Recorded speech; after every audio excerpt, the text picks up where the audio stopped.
Alors, je détaille maintenant les différentes approches, hein, c'est que, enfin, les différentes étapes. Donc, vous avez fabriqué votre data room, vous avez choisi votre banque de conseil, vous avez déterminé les acquéreurs potentiels, vous avez signé des non-disclosure agreements, et donc là va commencer le premier tour. Donc là, vous dites à vos acquéreurs potentiels, qui sont donc encore assez nombreux à ce stade, ils peuvent être, je ne sais pas, 7, 8, 10, d'ici au 15 avril 2014, remettez-moi une offre qui sera une offre indicative, une offre donc dite non-binding, c'est-à-dire que celui qui remet l'offre peut encore à ce stade dire oui, non, mais finalement je renonce. Hein. Donc va devoir d'ici au 15 avril remettre une offre dans laquelle il va préciser voilà, le prix, les modalités de paiement, le prix je vous paie en 3 fois sans frais, ou je vous paie 50% en cash, 50% en actions de ma propre société. Enfin voilà, il va vous fournir un certain nombre d'indications. Et là, dans la position tactique de négociation, évidemment, comme vous, en tant qu'acquéreur potentiel, votre objectif, c'est d'être retenu pour le tour suivant, où là, on va avoir une shortlist. Vous allez essayer de mettre en avant l'offre la plus importante, enfin la plus élevée, en prévoyant quand même des portes de sortie. Donc, vous voyez, là, il y a une petite subtilité, puisqu'on est plutôt... On veut donner l'impression qu'on est les mieux-disants, quitte à se ménager des portes de sortie avec quelques réserves sur les due diligence, etc. Vous dites, voilà, je suis prêt à offrir tant sous réserve de confirmation de je ne sais pas quoi, et dans l'espoir que derrière, vous allez pouvoir renégocier parce que vous aurez mis des conditions qui sont suffisamment étroites, suffisamment strictes pour qu'elles ne soient pas réalisées, et dites, ah bah oui, mais moi je vous avais dit 220 millions, c'est vrai, mais en fait, ces 220 millions, c'était à condition que vous me prouviez telle chose, et en fait, vous ne l'avez pas vraiment prouvé, donc c'est plus 220 millions, c'est 200 millions. Hein. Vous voyez, là, on est dans une démarche où j'essaie d'enjoliver le prix que j'offre pour pouvoir éventuellement revenir en arrière derrière. Mais l'important, c'est d'être shortlisté. Donc, arrive ensuite le deuxième tour. Donc là, le deuxième tour, on a pris des acquéreurs potentiels, on a sélectionné 3-4 acquéreurs potentiels, parmi ceux qui avaient les meilleures offres. On a d'ailleurs discuté avec eux en général de cette offre. On a dit, mais attendez, qu'est-ce que vous voulez dire par ça? Bref, bon. Donc là, ils ont accès à la data room et ils vont procéder à ce qu'on appelle les due deals ou les due diligence. Donc, vous allez avoir un bataillon d'auditeurs, d'avocats, de fiscalistes, etc., qui vont aller passer 8 jours, jour et nuit, dans cette data room. Alors, quand elle est virtuelle, c'est moins contraint, mais moi, j'ai vraiment des souvenirs de data room. En plus, à l'époque, on avait le droit de fumer dans les bureaux. Je ne vous dis pas, vous sortiez, vous aviez les yeux rouges. Bon, voilà, vous avez passé la journée à compulser des classeurs, sachant qu'en plus, le vendeur s'arrange toujours pour que la data room en question fasse 12 mètres carrés et que vous soyez entassé à 18 dedans. Enfin, c'était un vrai malheur. Bon, bref. Et évidemment, le temps est limité. Parce qu'un processus de vente, il ne faut pas que ça s'étale sur trop longtemps, parce qu'il peut y avoir des fuites, il peut y avoir... vous imaginez si les salariés, les fournisseurs, les clients apprennent que la boîte est en vente, ça peut avoir un impact négatif. Donc un processus de vente, on essaie toujours de le faire le plus court possible. Donc là, on est à nouveau dans une contrainte, hein, vous avez beaucoup de choses à regarder, dans un délai très court, donc il faut avoir une équipe nombreuse. Enfin, voilà. Mais c'est assez poilant en général les due deals parce que il y a une espèce d'ambiance comme ça d'effervescence, on est dans la tension, vous avez plein de gens qui interviennent et puis surtout ce qu'on cherche c'est les trouvailles quoi. Tiens, ouais, il ne nous avait pas dit que le contrat de travail de telle personne clé prévoyait une clause en cas de rupture, une clause d'indemnité extrêmement élevée en cas de rupture du contrat. Enfin oui, bon, bref. Et donc ça, c'est vachement important pour vous, acquéreurs potentiels, parce que c'est là que vous allez pouvoir justement trouver des arguments pour maintenant revenir sur le prix faramineux que vous avez annoncé au premier tour pour être sélectionné au deuxième tour. Ah oui, mais oui, bien sûr, j'avais offert tant, mais il y a ça, il y a ça, il y a ça, il y a ça, il y a ça, et donc finalement le temps c'est moins 30%. Ça c'est un jeu classique, et donc là c'est là que s'engagera dans le troisième tour une discussion. Donc bref, alors. À votre... oui.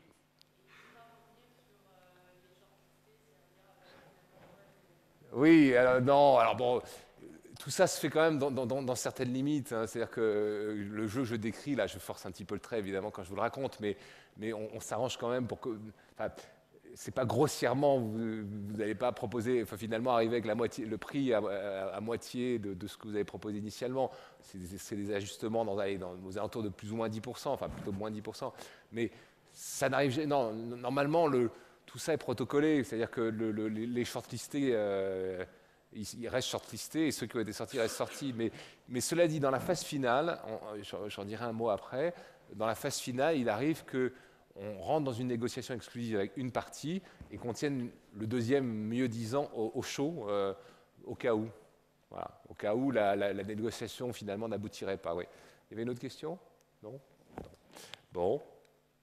Alors, ce que vous faites aussi aux gens qui sont sélectionnés pour le deuxième tour, là, pour leur forcer un petit peu la main et pour essayer de cadrer un peu le process, ne pas perdre trop de temps, vous leur dites voilà, lorsque vous allez me remettre votre offre finale, donc vous allez me donner un prix, vous allez me donner des conditions qui seront éventuellement différentes du tour précédent, mais surtout vous allez paraffer le Memorandum of Understanding, en gros le contrat de vente, hein, de sorte que, enfin, éventuellement paraffer et amender, mais voilà le document que vous serez amené à signer finalement si on fait affaire ensemble.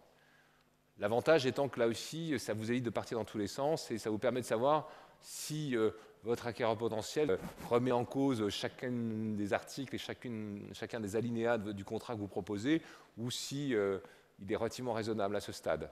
Et réciproquement, si vous êtes acquéreur, vous voyez, donc il y a toujours l'équilibre entre amender parce que vous pensez que c'est nécessaire et puis lâcher parce que vous ne voulez pas non plus casser le deal. Et ça, c'est quelque chose qui va être permanent pendant tout le process, hein, c'est de trouver le bon équilibre entre des exigences et de la souplesse. Et ça, ce sont des stratégies de négociation qui ne s'improvisent pas, je veux dire, qui peuvent parfaitement s'organiser. Mettez-vous d'accord avec vos avocats, hein, il y a le méchant et le gentil, enfin bref, vous prévoyez la chose pour vraiment conduire votre négociation d'une manière qui vous arrange. Et puis, deuxième document que vous annexez aussi et que vous demandez à l'acquéreur potentiel de revoir ou d'amender éventuellement, c'est donc l'autre grand document important. Dans une transaction, vous avez la vente, donc vous avez un contrat de vente d'actions par exemple, et puis derrière, vous avez donc ce qu'on appelle des garanties d'actifs et de passifs, ou les reps and warranties en anglais, dans lequel le vendeur va justement dire, voilà, je déclare que la société du Schmoll a bien déposé ses déclarations fiscales en temps et en heure, qu'elle est propriétaire des brevets Trucmuche, qu'elle est propriétaire de l'immeuble Trucmuche, etc., etc. Donc je déclare tout un tas de choses, moi vendeur, et donc ça c'est les representations, déclarations, et derrière il y a les garanties. S'il s'avérait que sur tel sujet, on constate une différence entre ce que j'ai déclaré et la réalité, à ce moment-là, j'indemniserai l'acquéreur à hauteur de temps. Et vous imaginez que là aussi, dans la négociation, c'est généralement là-dessus qu'on passe le plus de temps, ça va être de négocier quels sont les éléments qui sont susceptibles d'être couverts par la garantie de passifs et d'actifs, quel est le montant des indemnités, quel est le processus si par exemple vous avez un contrôle fiscal. Bon. Et que le fisc réclame 100 millions d'euros au titre des exercices précédents, donc, qui étaient couverts par le vendeur. Qui va être chargé du contentieux avec le fisc? Est-ce que c'est vous, acquéreur, ou est-ce que c'est le vendeur?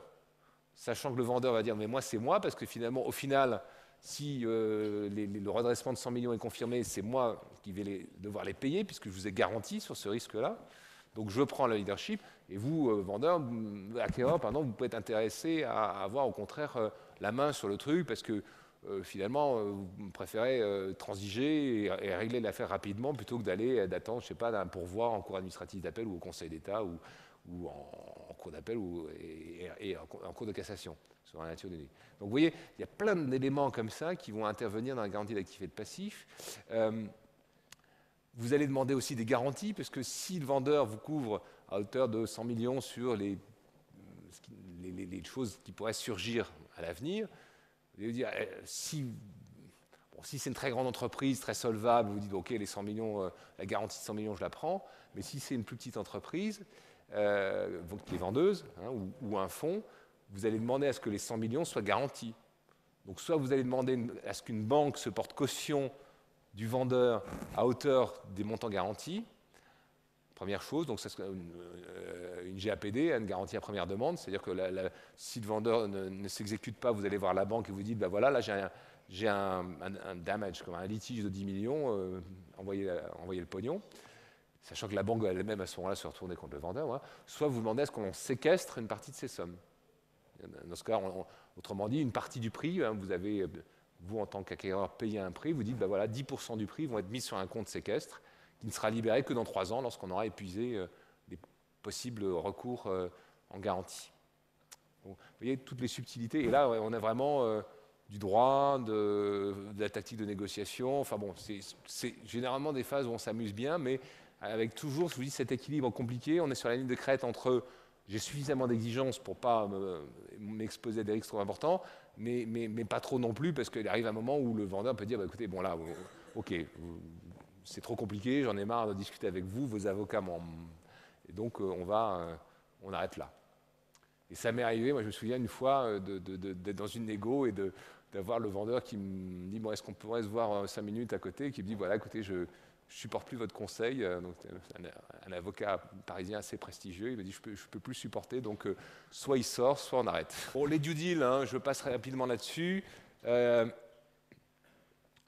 Vous allez avoir donc cette armée d'avocats, d'auditeurs, etc., qui vont passer en revue cette pile de documents et essayer de détecter s'il y a dans les méthodes comptables utilisées, dans le recensement des actifs, voilà, des choses qui sont insatisfaisantes ou qui, plus exactement, ne sont pas conformes à ce qu'on vous avait présenté initialement. Hein, et encore une fois, c'est toujours le jeu de dire, ouais, bah, attendez, là, on ne m'avait pas dit que... Ou votre propriété intellectuelle, c'est sympa, mais enfin, il y a un procès, il y a un recours aux États-Unis sur la validité de votre brevet, et donc il y a une inconnue là. Vous voyez, enfin bref. Tout ce genre de choses qui peuvent être importantes dans la négo. Quand on est en France, en général, vous mettez vraiment des avocats spécialisés en droit du travail sur les contrats ou les litiges en cours, parce que ça peut coûter très cher. Hein. Si vous avez licencié quelqu'un de façon abusive et que vous êtes condamné derrière par un tribunal des prud'hommes ou une cour d'appel, ça peut être des montants importants. Donc, voilà, toute la partie RH est assez importante. En tout cas, surtout dans certains pays comme le nôtre, va avoir de l'importance. Et puis, vous avez tous les litiges possibles avec des clients, des fournisseurs, l'État, enfin bon, bref. Et enfin, donc, dernière étape, vous avez fait vos due diligence, donc là vous remettez votre offre finale qui va être binding, c'est-à-dire que là le vendeur sera en droit d'exiger que vous exécutiez, ou si vous décidez de ne pas vous exécuter, de vous réclamer des dommages et intérêts hein, pour rupture abusive de négociation. Donc autant dans la première partie ce que vous avez fait était indicatif, autant là vous êtes engagé. Donc là, on signe généralement le MOU hein, qui dit, ben voilà, on est d'accord sur telle ou telle chose et on se donne un mois pour finaliser. Donc vous avez un premier closing où on a le MOU et puis encore quelques semaines de négociations pour finaliser tous les accords, préparer les documents finaux, les annexes aux garanties de passifs et d'actifs, enfin bref, tout le bordel. Et donc vous arrivez à ce moment-là, au dernier closing. Donc, qui est l'occasion d'une petite fête en général. Mais j'ai vu des closings se terminer à 5h ou 6h du mat parce qu'au dernier moment, vous avez encore des discussions sur des paragraphes. Enfin bon, bref. Tant que c'est pas signé, hein, l'adage c'est ça, c'est que tant que c'est pas signé, le deal n'est pas fait, quoi. Et vous pouvez toujours avoir jusqu'à la dernière minute un problème qui surgit que vous n'aviez pas anticipé. Et puis alors, il y a aussi plein de choses. Quand vous faites vos due deals, vous arrivez donc avec votre rapport de due diligence face au vendeur. Là, évidemment aussi, vous vous arrangez pour en mettre plus qu'il n'en faut. Vous avez des lignes de réserve en disant attendez là, tel truc n'était pas bien, mais vous en avez mis volontairement dedans des choses qui ne sont pas si importantes que ça, mais qui vont vous servir dans la négo en disant ok, bon, je renonce à ça, mais si vous renoncez, c'est parce que vous attendez une contrepartie. Donc je veux bien laisser tomber la condition numéro 12B, mais à condition que vous, en contrepartie, vous assouplissiez votre position sur je ne sais pas quel autre point. Vous voyez, donc c'est pas que ça s'élabore, quoi. C'est pas on n'y va pas les mains dans les poches dans l'improvisation totale. Généralement, vous avez un vrai travail d'élaboration de votre stratégie de négociation.